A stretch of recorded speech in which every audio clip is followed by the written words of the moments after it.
Hello student, in today's lecture we are going to discuss chapter 1 of A Room of One's Own by Virginia Woolf. So we'll discuss the summary and analysis of this particular chapter. So here we have already discussed in the overview that Woolf has been asked to speak about women and fiction to a group of female students from the Cambridge College of Newnham and Girton.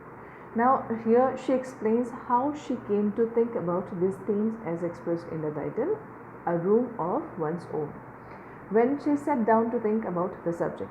Now she considers what one means by women and fiction, thinking that the most interesting idea will be to consider all aspects intertwined, including women's writers and fiction about women. So from the very outset of her lecture, we are made aware of the pressure that has come upon Woolf since she was asked to impart wisdom on the subject of women and fiction. So the very first page are full of her wondering how to begin, what method are to be used, and with her doubts that she will be able to impart anything at all or not.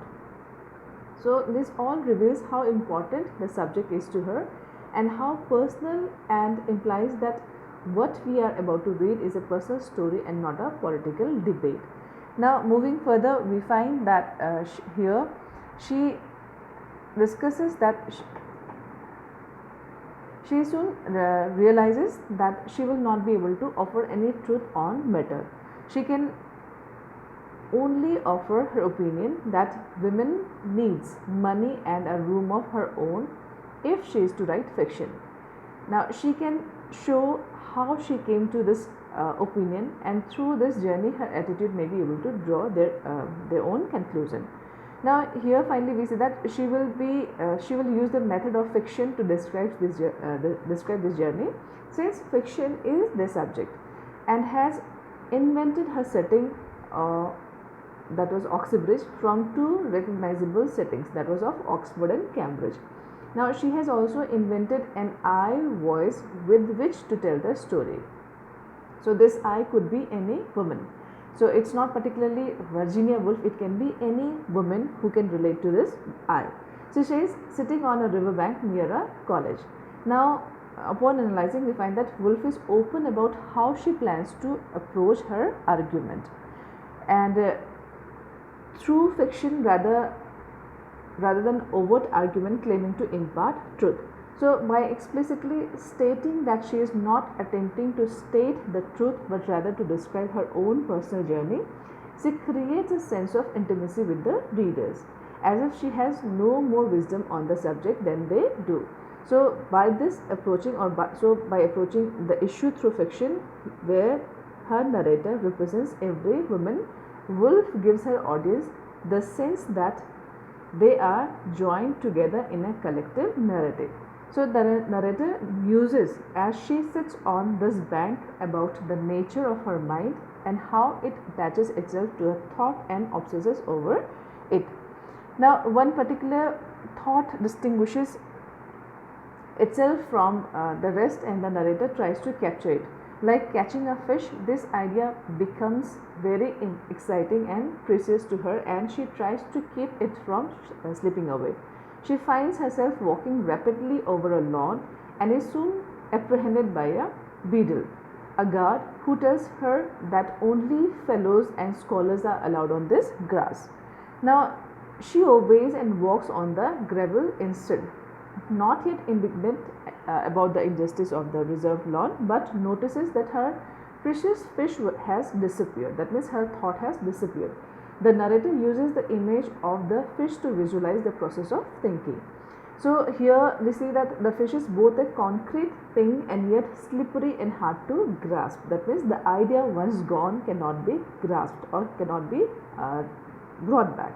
Now the way she traces the thought, pursues it with determined excitement, striding across the lawn in order to keep the thought safe until she can write it down. And it shows she values thoughts, and thoughts above all else is of utmost importance to her. Now yet her effort to catch and hold on to the thought are thwarted by the beadle, who is both a man and a guard of the university, and who therefore represents the way that the institution of the university is protected by men for men, the scholars and fellows, excluding women in the process, and how this exclusion stops women from being able to pursue their thoughts as men can. Now, further, she carries on her way on a certain essays by Charles Lamb, and that comes to her mind, and this essays muses about how inconceivable it is that Milton's poetry ever had any word changed. Now, the narrator also remembers that Lamb came to Oxbridge, and this or his essays are kept in a library not far from where she is walking. And Thackeray's most perfect novel, Esmond, is also kept there. So, the narrator excitedly imagines finding in these manuscripts some key to the author's intent, but when she arrives at the famous library, she is turned away because she is a woman. Now, the narrator's thought, when we analyze, we find that narrator's thought roam across literature, a literary history with which she wants to immerse herself both for the pure enjoyment of pursuing her thought and to investigate those works as a way of delving into the minds of those authors, and in so doing improve her own mind and writing. But again, her status as a woman stands against her, and she is shut out not only from the physical library building but from the literary history that she has so much that she wanted so much to be part of. Now, finally, we see that the narrator leaves the scene in anger. She considers what to do instead, but before she can decide, she hears organ music issuing from a chapel nearby. Now, finally, this time she doesn't wish to approach, imagining she'll be turned away because she doesn't want to be insulted anymore, being a woman, and tries to appreciate the outside comings and goings of the congregation. Now, here finally, when we analyze this, we find that the narrator's initial anger turns to a kind of grudging acceptance as she now decides not even to enter the church, and so to avoid being stopped once again because she is a woman. In choosing to remain outside, she does gain a certain perspective that the men who can enter don't have, but she has given into being an outsider to this culture, and a somewhat bitter outsider at that, for all the exclusion she has experienced till now. Now, further, we see that she thinks about how such a grand collection of building exists. It is because of the constant flow of money that the Oxbridge men are born into and then earn after they graduate. This money goes into scholarship and traditions, repairs and luxuries. So, finally, the college has sustained itself in this way, first from the very first kings and noblemen to the modern scholars. The narrator is stopped in her thoughts by the clock strike. It is time for lunch, and she heads to a lunch party at the college. Now, she describes the lavish spread of food and wine in great detail and takes special delight in describing that rich yellow flame of intelligent, unhurried conversation. Now, here, when we realize, we find that the college is described like a perfectly functional, self-preserving organism or machine. It has flourished for so long that it seems to renew itself, fueling itself by taking in funds and workmanship from its male members and churning out the educated male brains that are able to then fund and work to keep preserving it. That means the men are preserving the heritage which is owned by men. Women have no access to a cycle like this, no foundation on which to base it. Consequently, the narrator is astonished and delighted by the feast of food and conversation she finds. Now, moving further, we find that content. She moves to a window seat after lunch and notices a cat without tail. Strolling past the window, the cat reminds her of the lunch party, which she thinks is also missing something fundamental. Here she tries to figure out what this something is. In order to find out, she recalls the lunch parties of the past, and before lunch parties of the past, basically before the war, and remembers the guests making collectively a kind of humming noise, which she realizes is quite poetic and can be put to the verses of Tennyson. Now, here, when we analyze, we find that the tailless Manx cat is a symbol of how society has been transformed since the horrors of the First World War, and despite the pleasure of the party, the narrator senses the same lack in the conversation around her. By defining this lost something as poetic or musical, the artistic humanities seems to indicate that Woolf sees the terrible mechanization of the war, which took so many lives like a kind of great killing machine, has cut off the present from the more idyllic, more human past. Now, here, thinking of men and women humming Tennyson's at lunchtime makes the narrator burst out laughing, and she has to excuse herself and explain that it was the strange cat that amused her. Now, the party breaks up and the guests head home. The narrator walks towards the imaginary women's college, Fernham, and with plenty of time before supper, thinks again about Tennyson's line, and then a similarly beautiful verse of Christina Rossetti's. Now, the narrator thought about Tennyson seems to ludicrous like to her that she can't possibly share them with her friends despite her love of good conversation. And further, when we analyze this, we find that yet it is obvious from her thought that she herself hums and thinks in verse and thus thinks in a melodious way. So, connecting her to that past before the war. So, meanwhile, it's worth noting that there are colleges for women separate from those of men. Now, finally, the narrator believes that these verses are so beautiful because they make one recall feelings of the past, of past lunch parties, for example. Now, the reason that modern poetry has trouble finding the same beauty is because it cannot evoke memories in the same way. Now, she wonders, when people stopped humming at lunch, was it after the war? Perhaps the sight of such stupidity and ugliness made people stop humming. So, while busily thinking about the difference between truth and illusion, the narrator misses the turn to Fernham College, the women's college, so that she must retrace her steps.